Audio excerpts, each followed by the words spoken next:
Hello students, आज हम पढ़ेंगे एक तो कॉनकरेंट फोर्सेज और फिर इक्विलिब्रियम और कॉनकरेंट फोर्सेज। यानी इक्विलिब्रियम फोर्सेज का टू नेट इक्विलिब्रियम कब होता है, वो कॉनकरेंट फोर्सेज के। और देखो इक्विलिब्रियम और कॉनकरेंट फोर्सेज, इससे पहले हमने लिफ्ट का मोशन वगैरह पढ़ लिया था। अब हम पढ़ रहे हैं इक्विलिब्रियम। ये एक छोटा सा कॉन्सेप्ट है, इससे बेस्ड क्वेश्चन बनते हैं, इसलिए हमें ये पढ़ना है। तो पहले तो मैं बता दूं इक्विलिब्रियम और कॉनकरेंट फोर्सेज। इक्विलिब्रियम का मतलब ये होता है कोई भी बॉडी इक्विलिब्रियम में होगी। A body said to be in equilibrium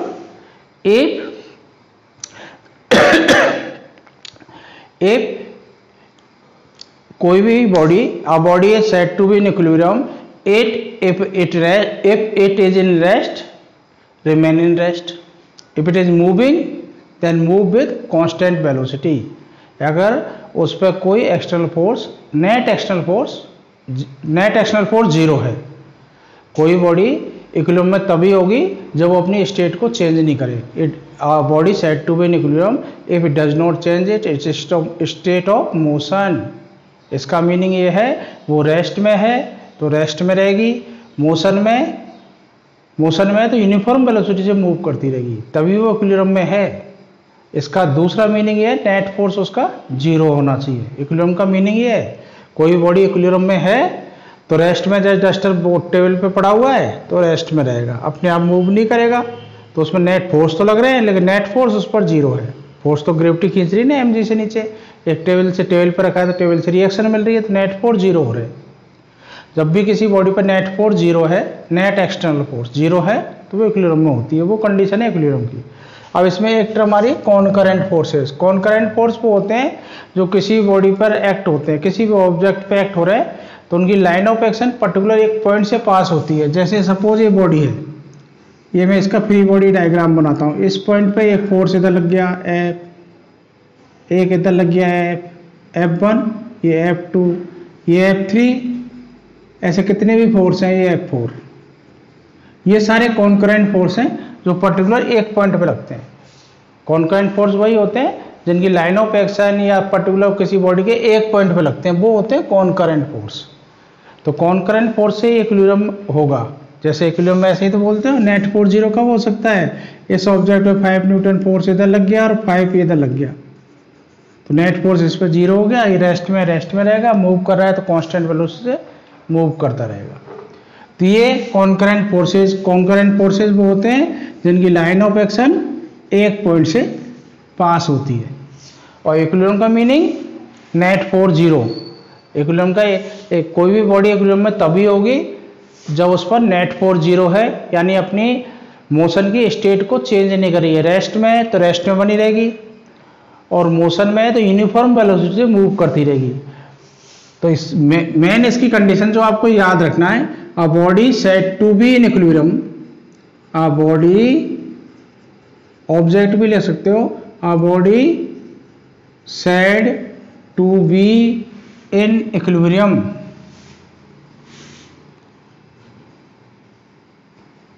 if net external force, summation FI लिख रहा हूं, इज जीरो।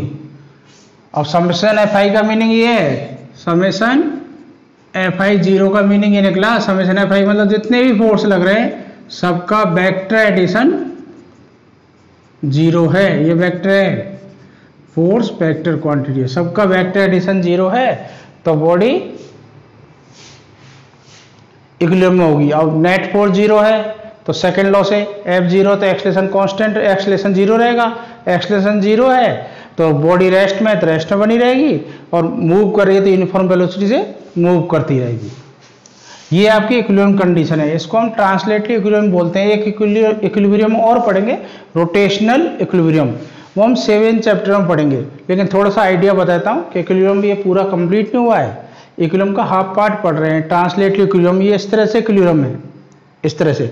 अब इस पे फोर्स जैसे ऐसे लगे, इस पे एक इधर लगा देता हूँ, रोटेट हो जाएगा इक्वल। जैसे इस पे फोर्स लगाया मैंने F इधर, इस पे ऐसे F इधर फोर्स लगाया, F इधर फोर्स लगाया, ये कॉनकरेंट फोर्स नहीं है तो इक्विलिब्रियम में नहीं आ सकते, ऐसे रोटेट करा देंगे इसको। वो रोटेशनल इक्विलिब्रियम होता है, वहाँ टॉर्क लगेगा, वहाँ टोटल समेशन टाउ आई कितना होना चाहिए, 0। हम सेकेंड 7 चैप्टर में इसको पढ़ लेंगे। रोटेशनल इक्विलिब्रियम ये अपना ट्रांसलेटरी इक्विलिब्रियम है, इस तरह से मोशन नहीं होगा। अगर रेस्ट में है तो इस तरह से मूव नहीं करेगा इधर उधर ऐसे कहीं भी। रोटेशनल इक्विलिब्रियम 7 चैप्टर में पढ़ेंगे। तो इक्विलिब्रियम का मीनिंग यही है, अगर किसी ऑब्जेक्ट पर नेट फोर्स 0 है तो अपनी मोशन की स्टेट को वो चेंज नहीं करेगा, और कोई भी बॉडी इक्विलिब्रियम में तभी होगी जब उस पर नेट फोर्स 0 हो। अब इसको थोड़ा वेक्टर से समझते हैं। 3 फोर्स हैं, 3 फोर्स हैं, तो इक्विलिब्रियम का मतलब उनका समेशन, जैसे किसी भी तीनों फोर्स, जैसे सपोज ये F1, 3 फोर्स एक्ट हो रहे हैं किसी ऑब्जेक्ट पर, सपोज F1 F2 F3, अगर तीनों को हम ट्रायंगल में एक ही ऑर्डर में दिखा देते हैं तो इक्विलिब्रियम में बोले जाते हैं F3। इनका वेक्टर एडिशन 0 हो जाएगा। F1 plus F2 plus F3 क्या आ जाएगा इनका 0। अगर 3 से ज़्यादा है, 4 है, तो क्वाड्रेटल में इस तरह से ये चारों फोर्स एक ही ऑर्डर में आ जाने चाहिए F2, तो ये इक्विलिब्रियम में होंगे सारे फोर्स F1 F2 F3 और ये F4। अगर ज़्यादा है तो पेंटागन में एक ऑर्डर में आ जाएंगे, 6 है तो हेक्सागन में। अगर इस तरह से शो हो रहे हैं तो सारे फोर्स का रिजल्टेंट 0 आएगा। इसका ये 1 मार्क्स के क्वेश्चन ऐसे बना लेता है, 3 फोर्स बोल देगा represent a side of the triangle in A order, तो तीनों का सम एक्ट ऑन है ऑब्जेक्ट, तो तीनों का वेक्टर एडिशन 0 आएगा, इन चारों का वेक्टर एडिशन 0 आएगा। अगर ऐसे 5 फोर्स लग रहे हैं तो फिर पेंटागन बनेगा, ठीक है, इस तरह से। सपोज F1 ऐसे, F2 ऐसे और F3 ऐसे, ये F4 और ये F5 एक ही ऑर्डर में आ गए। किसी भी क्लोज पॉलीगन में एक ही ऑर्डर में सारे फोर्स लग रहे हैं और रिप्रेजेंट हो गए, तो सारे फोर्स इक्विलिब्रियम होंगे, चाहे वो ट्रायंगल है या आपका ये क्वाड्रिलेटरल है, ये क्वाड्रिलेटरल है या पेंटागन है, तो सारे क्या होते हैं इक्विलिब्रियम में। इक्विलिब्रियम की कंडीशन है, अगर फोर्स क्लोज कर्व में, क्लोज किसी पॉलीगन में रिप्रेजेंट कर गए एक ही ऑर्डर में, तो सारे फोर्स इक्विलिब्रियम में होते हैं, यानी उनका नेट वेक्टर एडिशन 0 आता है, ठीक है। तो ये तो इसकी कंडीशंस थी। 1 मार्क्स के जो क्वेश्चन पूछ लेते हैं, इक्विलिब्रियम की कंडीशन यही है, नेट फोर्स क्या होना चाहिए, उस पर 0 होना चाहिए। अब इस पे बेस्ड जो क्वेश्चन है वो मैं बता रहा हूँ, इक्विलिब्रियम ऑफ कॉनकरेंट फोर्सेस पे। जैसे ऐसे डायग्राम दे देगा, बोलेगा डिटरमाइन द टेंशन, एग्जाम्पल लिख रहा हूं इसका, determine the tension in strings, in the strings, अब दानी लगाया मैंने, ठीक है, इन द स्ट्रिंग, इस तरह से स्ट्रिंग दे दी, ये ठीक है, इस तरह से आपकी स्ट्रिंग दे दी। ये तो T1 है इधर और ये T2 है इधर। सपोज कोई वेट लटका दिया, ये फोर्स ही है इधर, ऐसे इसको 5 kg वेट ले लिया और ये एंगल आपको दे दिया सपोज 30, ठीक है, ये एंगल आपको दे दिया 30 डिग्री। अब आपको ये फाइंड आउट करना है टेंशन। ये इस तरह से क्वेश्चन आएंगे इसमें। अभी देख रहे हो इक्विलिब्रियम की कंडीशन बन रही है, इधर ये फोर्स लग रहा है, इसको मैं F लिख देता हूँ, ये F है। तो सबसे पहले तो F फाइंड आउट करो कितना है, यहाँ लिख देता हूँ। F कितना आएगा, 5 kg वेट, 5 kg वेट, तो इसको आप न्यूटन में कन्वर्ट कर दो। 5 इंटू जी की value, acceleration due to gravity 9.8, ये न्यूटन में कन्वर्ट हो गया। सॉल्व करो, 5 8 जा 40, 5 9 जा 45, कैरी का कितना था 4, 45 प्लस 4 49.0 न्यूटन, ये F फोर्स लग गया इधर, ठीक है। अब इसको हमें सॉल्व करना है, तो इसके ऐसे कंपोनेंट ले लेते हैं हम। ये लाइन इसके ऐसे खींच दी, एक्सटेंड कर दिया, ये एंगल 30 है, ये लाइन पैरेलल है, तो कन्फर्म ये 30 हो जाएगा। ये वर्टिकल लाइन है, इसको ऐसे ले गए, अब ये 90 का एंगल है, यही लाइन आगे गई है ये वाली, ठीक है, स्ट्रेट। अब इसके कंपोनेंट ले लो, इधर आएगा T1, जिससे एंगल बनता है उसके साथ कंपोनेंट क्या था, कॉस, तो एंगल कितना है 30। इधर क्या आएगा साइन, T1 साइन, इधर से लिखता हूँ T1 साइन 30, ये T1 साइन 30, ठीक है। अब लिखोगे भाई free body diagram FBD, free body diagram मतलब किसी बॉडी पे लगने वाले सारे फोर्स दिखा दो, या आप सिंपल लिख देना डायग्राम। तो देखो इक्विलिब्रियम की कंडीशन है, एट इक्विलिब्रियम लिख देना, at equilibrium T2 equals to, ये T2 इधर लग रहा है, T1 इधर लग रहा है, तो T2 इक्वल्स टू क्या होगा, T1 cos 30, T2 equals to T1 cos 30, ये इक्वेशन हो गई आपकी फर्स्ट। और देखो ये T1 sin 30 अपवर्ड और ये F जो भी है 10 न्यूटन 49 न्यूटन ये डाउनवर्ड, तो दूसरी इक्वेशन आ जाएगी T1 sin 30 ये अपवर्ड और इतना ही बैलेंस तभी तो करेंगे इक्विलिब्रियम की कंडीशन में, इक्वल्स टू F, ये सेकेंड। तो सबसे पहले हम सेकेंड को यूज कर रहे हैं, फ्रॉम सेकेंड हमारा टारगेट क्या था, डिटरमाइन द टेंशन, यानी T1 T2 को फाइंड करना था, T1 फाइंड करना था और T2 फाइंड करना था, ये अपना टारगेट था। तो फ्रॉम सेकेंड T1 sin 30 कितना होता है हाफ, F की वैल्यू कितनी है 49, तो इससे T1 निकल के आ जाएगा, T1 2 से इंटू होगा जाके 49, 2 से कितना होता है 98, तो T1 की वैल्यू आ गई 98 न्यूटन। अब हमें T2 निकालना है, तो देखो इसको मिटा देता हूँ, ये आपकी इक्वेशन फर्स्ट है, ये आपकी सेकेंड थी, अब यहाँ से कर रहा हूँ। अब T1 तो आ गया, T1 इससे निकल गया, T2 यहाँ से निकल जाएगा, फ्रॉम फर्स्ट, अब from first T2 equals to T1 cos 30, यही तो है T2 equals to T1 cos 30। अब T2 आपको फाइंड करना है, T1 की वैल्यू है 98, cos 30 की वैल्यू ट्रिग्नोमेट्रिक टेबल से याद करो कितना होता है √3/2, 2 से कट गया, ये आ गया 49 √3 न्यूटन, ये T1 T2 डिटरमाइन हो गए। इस तरह के आपको इक्विलिब्रियम के जो इक्विलिब्रियम की कंडीशन है, टेंशन है, फोर्स है, ये आपको निकालने होंगे। तो ये पहला इसका एग्जाम्पल था। अब मैं दूसरा एग्जाम्पल बता रहा हूँ, ठीक है। देखो इसमें इसको सॉल्व करने के लिए जब फोर्सेज इक्विलिब्रियम में हैं, जब 3 फोर्सेज आर इन इक्विलिब्रियम, तो इनको सॉल्व करने के लिए लामीज थ्योरम मैथमेटिकल है, वैसे साइन फॉर्मूले से निकली हुई है, वो बता देता हूँ, कभी कभी वो भी बहुत शॉर्ट हो जाती है सॉल्व करने के लिए, तो आपको आना चाहिए, ये फिजिक्स में यूज कर सकते हो लामीज थ्योरम। ये 3 फोर्स हैं, जैसे मैं ऐसे ले लेता हूं,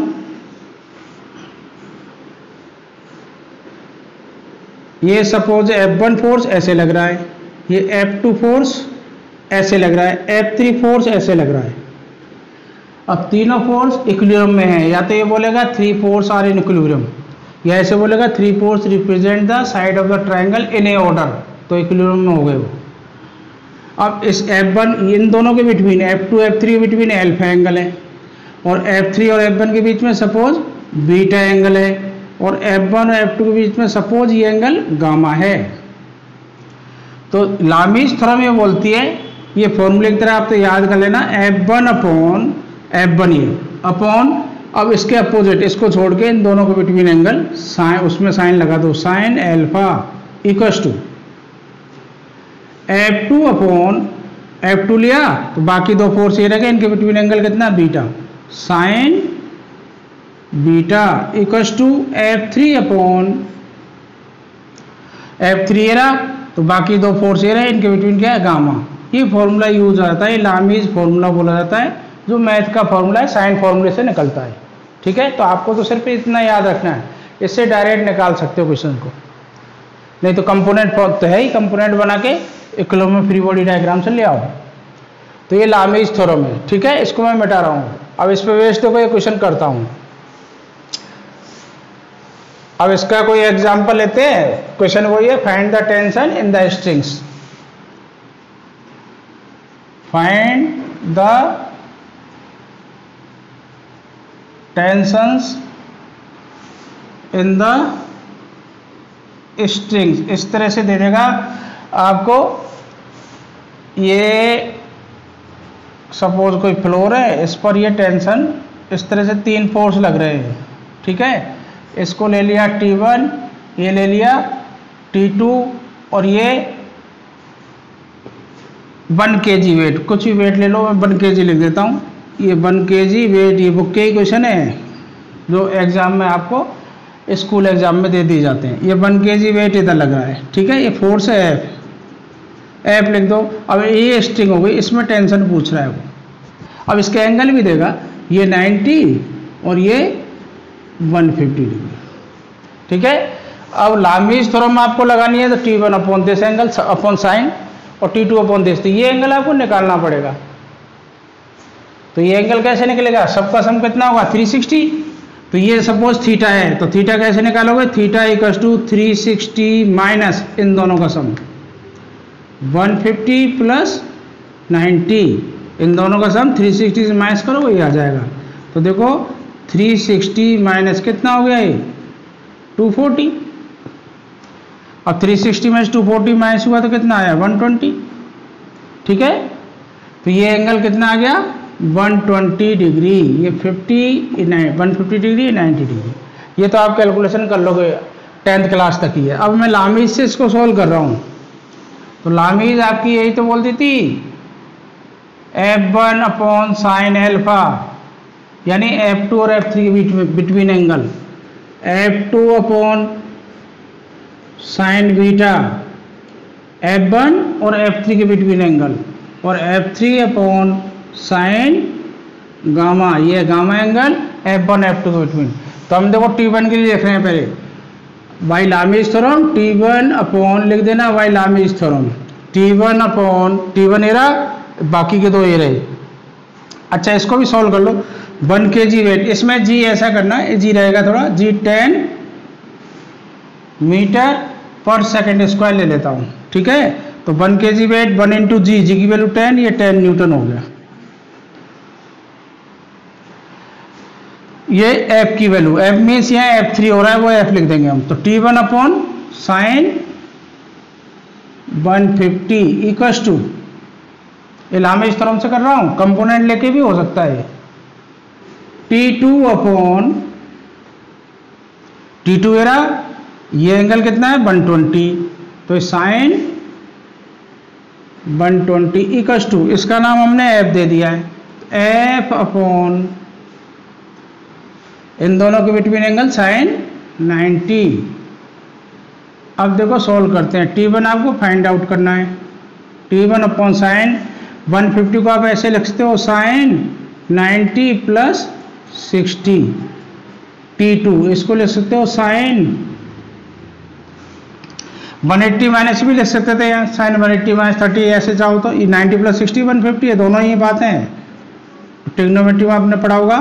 चलो दोबारा से लिखता हूँ, इसको ऐसे भी ले सकते हो साइन 180 माइनस 150 बचना चाहिए 30, 180 माइनस 30 कितना आ गया 50, और 90 प्लस 60 भी लिखा जा सकता है, आपकी चॉइस है, दोनों से वो आंसर वही आना है।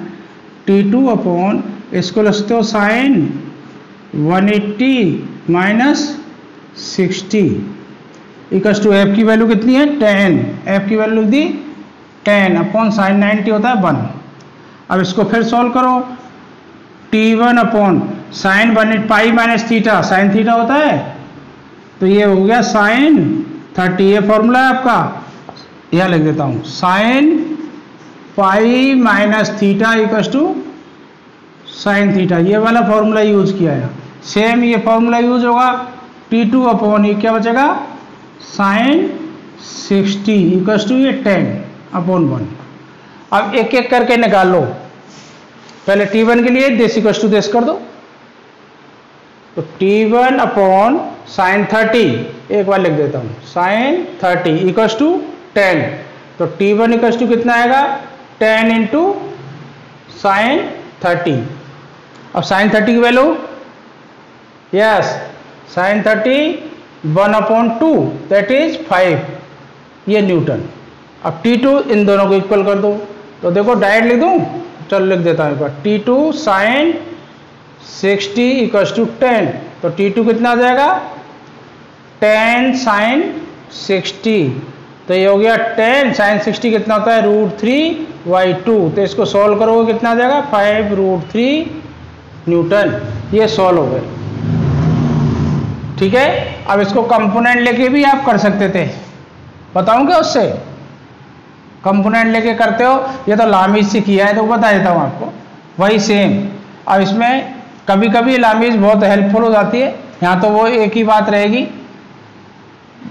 जैसे ही आपको एंगल दे रखे थे फिर इस एंगल की जरूरत नहीं पड़ेगी। ठीक है, ये आपका 150 है, ये आपका T1 था इधर, तो ये आपने हॉरिजॉन्टल लाइन खींच दी, ये 90 डिग्री एंगल है। अभी लिखूंगा ये वर्टिकल लाइन खींच दी, टोटल ये पूरा 90 है। ठीक है, अब देखो ये एंगल कितना है 150, और ये एंगल कितना है टोटल यहां से लेके यहां तक एंगल कितना है 180। आपको ये एंगल निकालना है, ये वाला।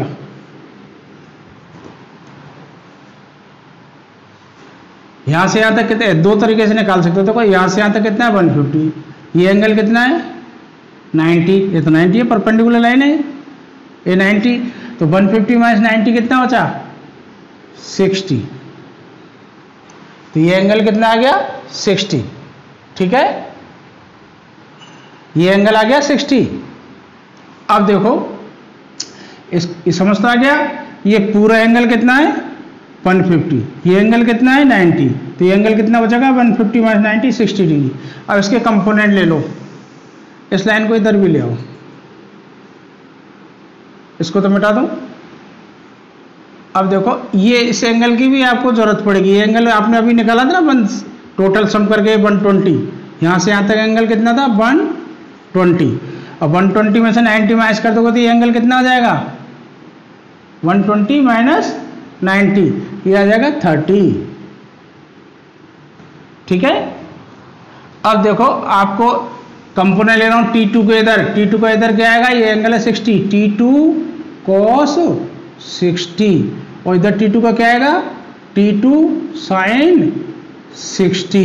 अब T1 का इधर लो, जिसके साथ एंगल है उसके साथ cos कंपोनेंट, तो ये आ जाएगा T1 cos 30, और इधर ये ऐसे होगा, इधर आएगा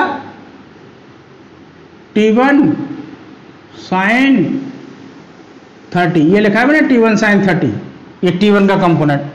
अब इस डायग्राम से देख के बैलेंस कर दो, देखो दिस इक्वल्स टू दिस होगा, पहली इक्वेशन तो यही आ गई, यहां लिख रहा हूं,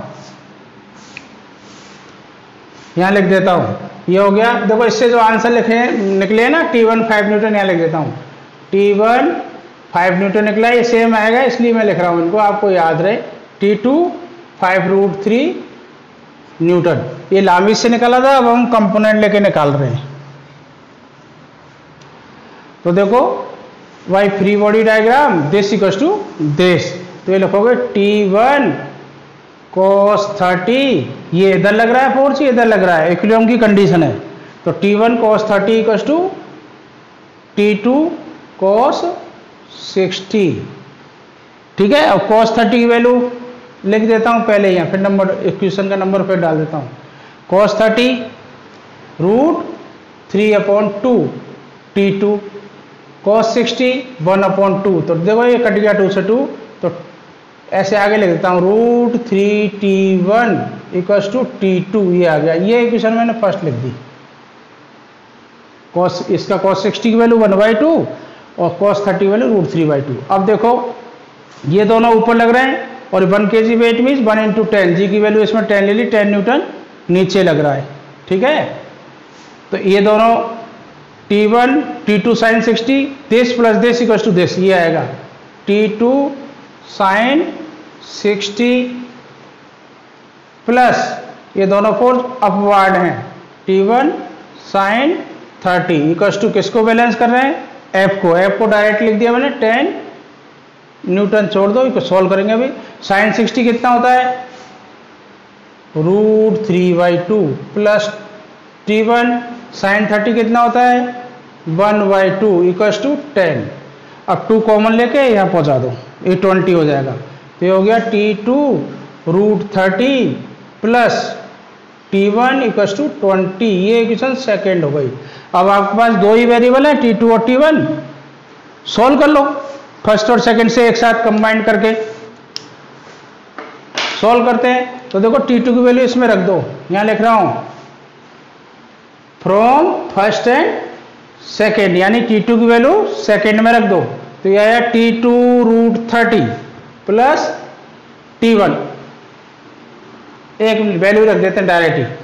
T2 की वैल्यू क्या है, √3T1, तो ये लिख दिया √3T1, यहाँ T2 की वैल्यू, T2 की वैल्यू लिख दी √3T1 और √3 पहले से है, ये √3 प्लस T1 इक्वल्स टू 20, तो √3 into √3 3T1 plus T1 equals to 20, कितना हो गया 4T1 इक्वल्स टू 20, तो T1 कितना आ गया, डिवाइड कर दो जाके 5, और ऐसा ही यूनिट में सर है तो ये 5 न्यूटन, देखो T1 5 न्यूटन आ गया। अब फ्रॉम सेकेंड नहीं, फर्स्ट से लिख दो direct, from first T2 equals to लिख रहा हूँ, T2 equals to √3T1, T1 की वैल्यू को तो कितना 5 लिखते ही क्या हो जाएगा 5 √3 न्यूटन, ये वही आंसर आ गया। पहले लामी से किया था, अब ये कंपोनेंट लेके किया है। आप किसी भी मेथड से कर लो आंसर वही आएंगे, दोनों ही मेथड है इसमें, एक तो अपना फिजिक्स का है कंपोनेंट लेके, एक वो लामी करो जो मैथ का प्रोसेस है, लेकिन हम फिजिक्स में मैथ तो बहुत सारी यूज करते हैं, ये सारी मैथ ही तो यूज कर रखी है। इस तरह के आपको क्वेश्चन इसके हैं। अब बाद में जो क्वेश्चन इसके और भी कराऊंगा वर्कशीट में कराऊंगा, वर्कशीट अलग से कराई जाएगी, इनके इंपॉर्टेंट क्वेश्चन जो आपके एग्जाम में आते हैं वो इसमें। जब ये जो जैसे आपने इसको समझ लिया तो आप किसी भी तरह के क्वेश्चन है थोड़ी बहुत ट्रिक मिल सकती है, अदरवाइज इस पर सारे क्वेश्चन हो जाते हैं इक्विलिब्रियम के, इस तरह के पैटर्न के ही होते हैं आपके जो 11th में, तो इनको थोड़ा सा अंडरस्टैंड कर लो। इक्विलिब्रियम की कंडीशंस क्या होती है, इक्विलिब्रियम बोल देगा नेट फोर्स 0 होता है तो मोशन नहीं हो रहा उस समय रेस्ट में, ठीक है, उस कंडीशन के आपके ये क्वेश्चन से टेंशन पूछ लेगा, रिएक्शन पूछ लेगा, या F1 F2 F3 फोर्स दे देगा। लेकिन इसमें इंपॉर्टेंट बात आपको वही ध्यान रखनी है, कई बार वो इक्विलिब्रियम बोलता नहीं है, वो बोल देता है 3 force represent the 3 side of the triangle in A order. इसका मतलब एक ही ऑर्डर में रिप्रेजेंट कर रहे हैं तो तीनों फोर्स कैसे हो गए, इक्विलिब्रियम में हो गए। और जब 4 देगा तो फिर इक्वालिटी के लिए बोल देगा वो, अगर जितने भी फोर्स है 4 5 6 अगर वो पॉलीगन को रिप्रेजेंट कर रहे हैं एक ही ऑर्डर में उनकी साइड्स को, तो वो इक्विलिब्रियम में होते हैं। तो बस ये थोड़ा हिडन बात लग जाता है कई बार, वो आपको पहचाननी होती है, और क्वेश्चन का पैटर्न सॉल्व करने का यही रहता है। तो आप इनसे ट्राई करना, क्वेश्चंस आपके होंगे। और ये कॉन्सेप्ट था ना इक्विलिब्रियम ऑफ कॉन्करेंट फोर्सेज, ये सिर्फ क्वेश्चन सॉल्व करने के लिए दिया हुआ है कि हम इसमें कोई प्रॉब्लम्स आती हैं फिजिक्स की, वो कैसे प्रॉब्लम्स को कैसे सॉल्व करें, वो है।